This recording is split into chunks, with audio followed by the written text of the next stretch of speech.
Freedom and personal responsibility. These are the fundamental principles of our founding documents. So why does one occasionally hear certain members of Congress pointing fingers and calling such talk fascist? When did talk of freedom and personal responsibility become associated with fascism? To discover the basis of these accusations, it is necessary to understand what has been erroneously referred to as the political spectrum. It all started with what is now called the European political spectrum. Starting on the extreme right of this spectrum is fascism. Moving toward the left, one finds conservatism, and then arrives at a center point referred to as neutral. The spectrum continues to the left with socialism, and then ends with communism. Now, beside the fact that conservatism is not a political system, what else is wrong with this picture? Well, where does a government based on freedom and individual responsibility lay on this spectrum? Where does democracy fit on this spectrum?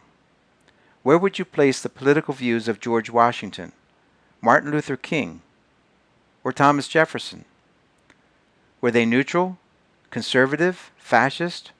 According to this spectrum, those are the only choices. What's wrong with this spectrum? Actually, what is wrong with this dichotomy?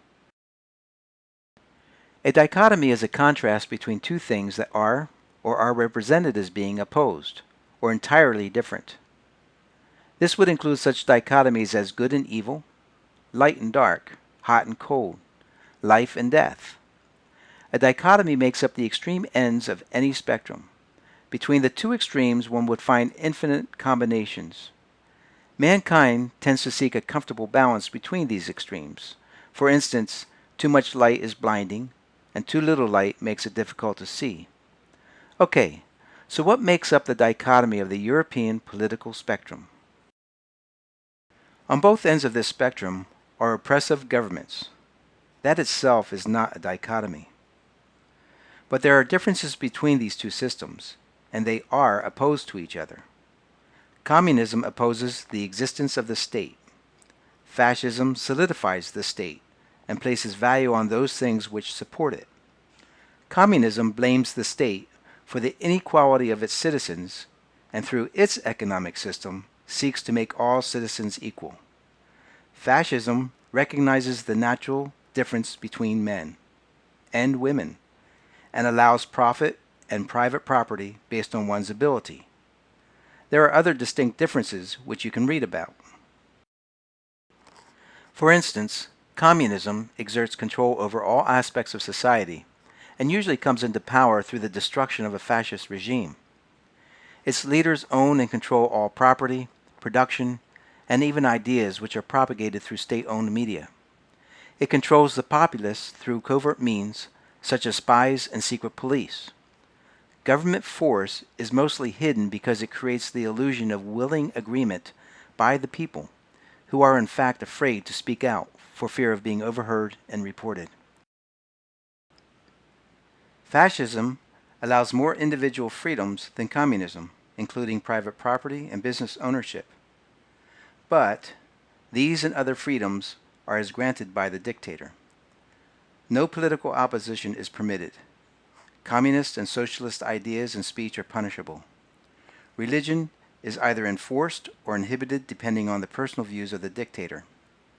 An oppressive police state is established which openly enforces compliance to the dictates of the state. How did such a narrow political spectrum evolve, which only included the most oppressive governments? Well, when you look at government from the viewpoint of those who battle for control over society, perhaps this spectrum makes sense. But where does a government which protects freedom and promotes individual responsibility fit on the political spectrum? The solution to a real political spectrum was found by looking at the extreme ends of the human condition as it relates to the individual and his relationship to other individuals and groups. The extremes of complete freedom and complete enslavement set the dichotomy of the expanded political spectrum. Under enslavement, no self-determinism, no personal belongings, no reward for one's efforts, no opportunity, total enforced dependence to the slave master. Under freedom, free to determine one's own identity. Beach bum, to president, or both, owns the fruits of one's creativity and production, freedom to unite for cooperative support, such as a business, charities, and churches, freedom to be, freedom to do, and freedom to have without restriction. On the far right of the spectrum, then, would be a government of, for, and by the people, where individuals would control their own creativity, productivity, and prosperity, but would be restricted from impinging upon the freedoms of others. And restrictions on government would protect the unalienable rights of individuals from government abuse. On the far left of the spectrum is government which exerts oppressive control over the individual and group through force. Individuality and creativity would be suppressed, and production and its resulting prosperity would be owned and controlled by the ruling few. Government would have no limitation on its power over the individual, including life and death. And in the very worst scenarios, spies and secret police would be employed to create an atmosphere of mistrust and fear to inhibit any murmurings of dissent. With this new dichotomy, how would the political spectrum actually look? In the new book, The Political Spectrum, Freedom versus Enslavement, each major political system is examined and placed on the spectrum based on how much freedom they provide the individual. It is actually a fascinating study and provides an understanding of politics which, frankly, hasn't been available. On the far right, under freedom, is placed a constitutional democratic republic as founded in the United States, a system based on government of, by, and for the people. Just to the left of the republic is a democracy. Democracy is majority rule. Therefore, it follows that a minority may lose its rights to the majority. So there is actually less freedom in a democracy. True to his humor, old Ben Franklin described democracy as two wolves and a lamb voting on what to have for lunch. Karl Marx described democracy as the path to socialism. Why? Democracy decays into democratic socialism. When people discover they can vote for handouts, this becomes a shortcut to prosperity and creates dependence on government. In order to meet its demand for social programs, government must grow and becomes more authoritarian through its various agencies. As government programs increase, more and more of the hard-earned money from workers is taken through taxation. Businesses are stripped of profits through increased regulations. In other words, the money is taken from those who are still willing to work. This downward spiral continues, and the society decays into fascism. How?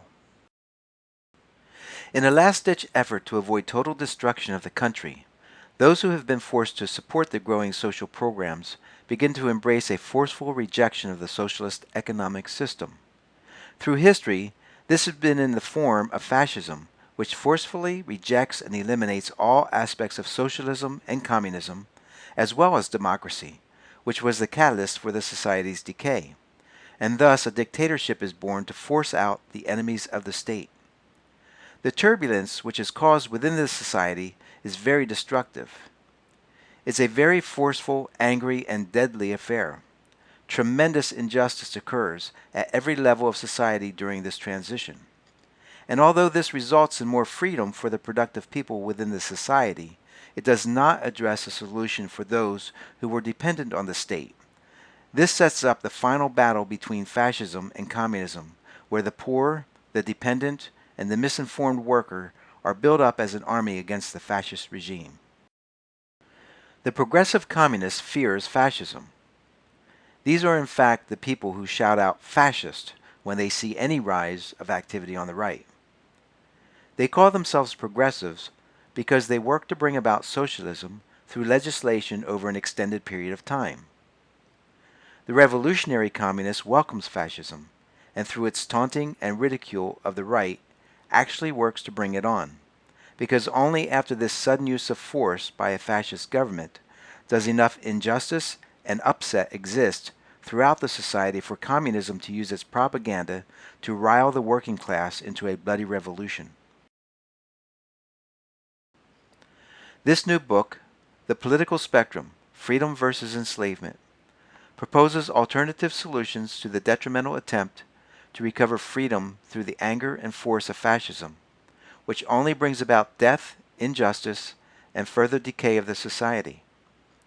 With these solutions, and others which may be formed based on the information in this book, America could start moving back toward freedom without ever having to arrest a single communist, just for being a communist. That is why a copy of this book has been donated and sent to each and every U.S. Senator in Washington, D.C. Will they read it? Perhaps. But government improvement really starts with we the people. So the real question is, will you read it? Here are examples of what readers have been saying about this book. This is a must-read considering the condition of our great country. This book is written in a way that anyone can easily understand what's happening in the political arena and how it impacts every individual. The words are defined and the concepts are made clear. This should be in every school curriculum and in every household. Parents should be discussing this with their children. This book will help change the minds of people and cause them to take action. All my life, I have heard about the left and right.